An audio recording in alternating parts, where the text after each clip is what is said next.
Keep in mind, guys, MaNa does have one more game to make up. He has to make up Alicia versus MaNa, which is also another PvP.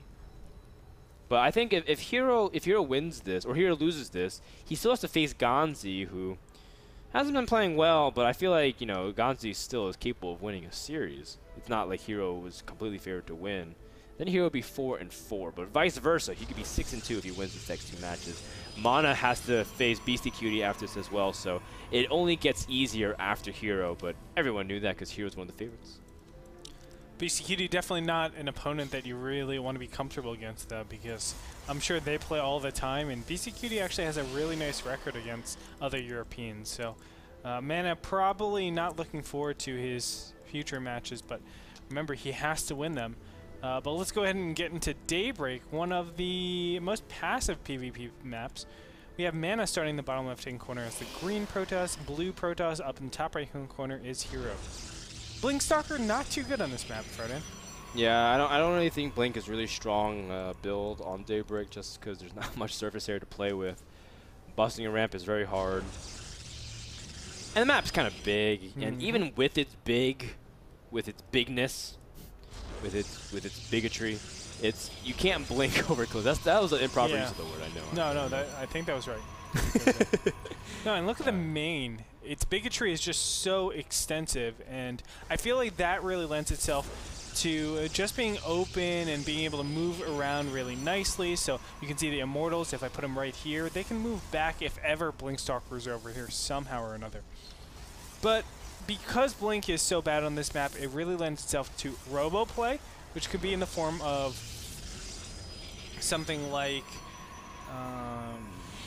a 4-gate robo, and then you use warp-ins from your, use warp-ins via the warp prism to really catch your opponent out of position if they go for something like a Sentry Immortal expand, or something super eco, or I don't know, something that doesn't have a lot of units. You can also go something like Stargate play, which gets Phoenixes out super fast, and you're able to take out a lot of your opponent's vision, and not only that, possibly put a lot of pressure on them with, you know, ground army plus Phoenixes. Yes, actually, I talked about this with a couple people. In PvP, I feel like Daybreak's the best map for Stargate, just because of how your entry point is pretty safe through the side of the map. You can't get blinked and basically lose Phoenixes. And you have exit ways almost every single direction, because you can kind of go in the corner, they can't touch you. You're also really safe against any kind of like Warp Prism. They want to go for that proxy robo 4-gate, you know, with like a Warp Prism. They can't do that either. And we actually see MaNa going for a Stargate. MaNa doesn't necessarily a player that always chooses to go Stargate, but I'm interested to see what he does because he has been training in Korea. And Caldor did release in his video that MaNa was practicing very hard. I'm interested to see what kind of strategies he's able to apply to his PvP. And I like Stargate, especially going up against a Robo when you heavily invest on sentries to keep you safe against potential gateway timings. You'll a lot of times get vulnerable to Stargate since it's not really a good anti-air. Like, obviously those Phoenixes are able to mow down sentries just because they're light, so they deal double damage against them, and they don't have a lot of HP. So how you actually play this out if you're in HerO's shoes is actually you overmake sentries. You can actually make up to 8 sentries and then push from there. And it's just way too many sentries to the point where you will lose a Phoenix if you try to engage against it. And that's actually a really clever way that Axlav taught me how to deal with Phoenixes in PvP. Really, Axlav taught you that? Yeah. Well, Axlav is really cool. Oh, sorry, he's really, well, yeah, first of all, he is really cool. He's very creative in how he thinks about PvP, because he, for a while, was going Phoenix DT back in the day, man. But that was on maps like Shakuras where you can kind of get away with it. Don't think you can necessarily get away with it anymore on this scenario, but we'll see how things pan out. HerO sees 202 Sentry. Now that's that is an early composition where he can go either Robo or for Phoenixes. Now he does see the Phoenix with his Observer, but I know for a while like Puzzle used to do that kind of build: 2 Sentry, Phoenixes, and to a Robo directly afterwards, and start cranking out Immortals because you expect them to make Stalkers, and from there you actually expand and you're really safe against everything else. Although, what do you think right now of both players' builds? HerO looks like he's going directly into a Blink transition, which is pretty standard. I think the Twilight Council is unnecessary, actually. A lot of times in my practice games, I've tried going Twilight Council, and Huangson has tried going Twilight Council, and a lot of times it just puts you pretty far behind to the point where MaNa can actually get up in his immortal count. He can actually go ahead and expand because of this. Seeing the Twilight Council, it really doesn't do too much.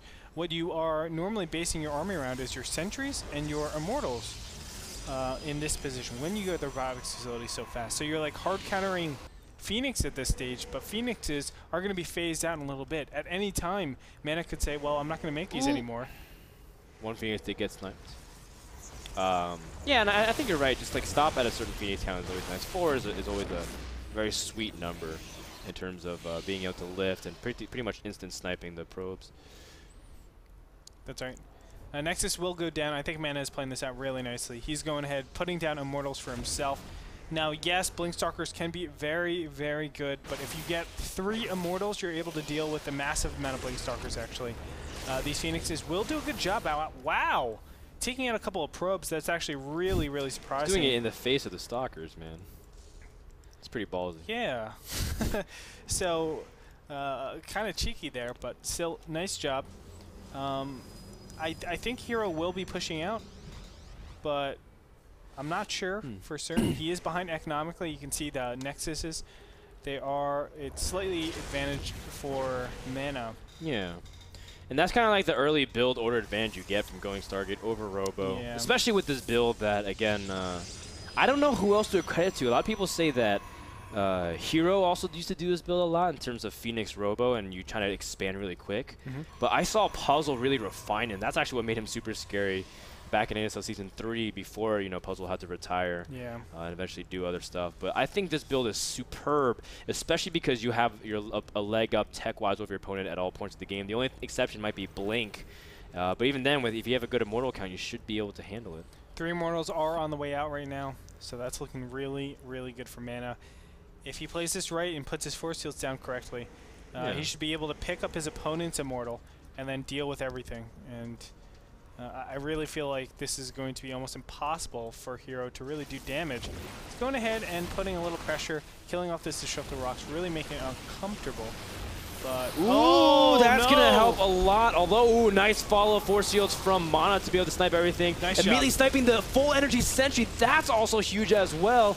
Great moves from both players. The Sentry does get picked up. Oh! Wait, was that a force field from MaNa to push his own immortal? I have no clue, but that was winning right there. I might want to get a replay of that later on, because that was Charlie Sheen level. That was winning here and winning there. I don't know if that was MaNa's own force field or HerO, but either way, that immortal is now safe, and that is bad news because now these Phoenixes have enough energy to lift the immortal as well. The Stalkers do have to blink, but there's a lot of Zealots blocking the damage, and HerO's Stalkers are trapped. They can't blink away. Lots of damage, incredible amount of DPS being dealt to all of it. HerO down 50 supply to 80. MaNa so far ahead. Look at this. He has his 3rd gas. HerO does not. Just now putting his 3rd, 4th gas. That's where his advantage is. No, I'm just kidding, guys. His advantage is in the Colossus and the Immortal count. Not only that, he has a couple of Phoenixes to disable some units. So if any power units come in, like Immortals, like Colossus, they can actually be focused on with the Phoenixes, either by disabling or destroying. That's really, really advantageous. Now, Blink is in the advantage of HerO, but he doesn't have to care about that. He can just say, well, I can go for a base trade, knowing, yeah, you're going to kill me eventually with 7 Blink Stalkers, but when it comes down to it, how are you going to actually deal with 3 Immortals? That's going to be so tough. I felt like in this position, MaNa, just go for it. Don't even care. And I think he's going to do that. Thermal Lance is on the way. 2nd Robo underway for HerO, but that is super, super delayed. Yeah, that's what he needs to do to come back, though. He's so far behind in just raw Robo time. 2 Colossus out for MaNa, 3 Immortals, and he's got only 1 single Colossus. HerO's got to swing for the fences in order to come back in this game. Yeah, but I think if MaNa knows what's up, he should actually just beeline it over to his opponent's base and go for an engagement while taking a 3rd base. And look at that. He is taking a 3rd base. Beautiful. He's not actually committing to this. I feel like you should immediately just take map control. There's no reason to give these Stalkers any form of mobility. So go and take your opponent's watchtower. Make it really uncomfortable for them to move around the map. And then from there, you just take your advantage. Yep, I agree. I think MaNa doesn't necessarily have to push, although I agree. I think if he did push, he would have just straight up killed. Yeah. Right now, he missed the timing. Like, you don't want to be really pushing into defensive Colossus. Although, I don't know if he really reads this, but there is no Thermal Lance for his opponent. You can see Thermal Lance just now started, so this could be really good for MaNa. And he's going to go for it, Frodan. We'll open up the destructible debris, so that way there's a lot more surface area for him to walk in. 3 Colossus against 2. My. Nope, third Colossus coming in for HerO. He's going to have to micro his life out. Don't forget, there's those 3 Immortals and Thermal Lances already finished for MaNa, so this is going to help out so much. There goes the Immortals going forward, taking out both of the Colossus, actually just disabling the other one. Oh my god, Colossus go down so fast with those Immortals. The Blink, though, from behind, trying to work onto some of the Colossus, but the Guardian Shield actually reducing the damage. Very surprising amounts of reduction there. MaNa doing so much damage.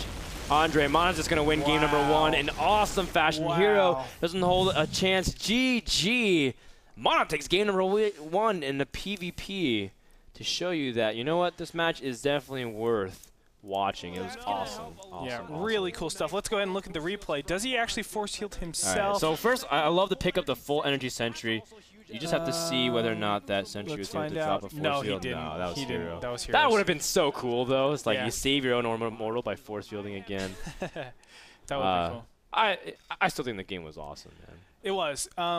You know, that's why when you're up against when you're up against Phoenixes and you have gone for a robo opening with so many sentries in the beginning, you need some pre-robo timing. When your opponent is about to switch over to Immortals, you need them to actually splurge in a couple of Stalkers and Sentries to really slow down their tech. Else you're going to be in a situation where they can catch up because of their economic advantage.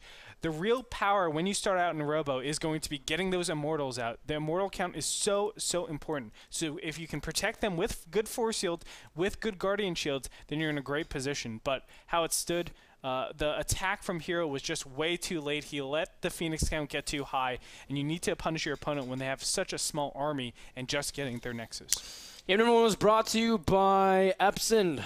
Epson is the number 1 projector brand worldwide. Check them out at epson.com.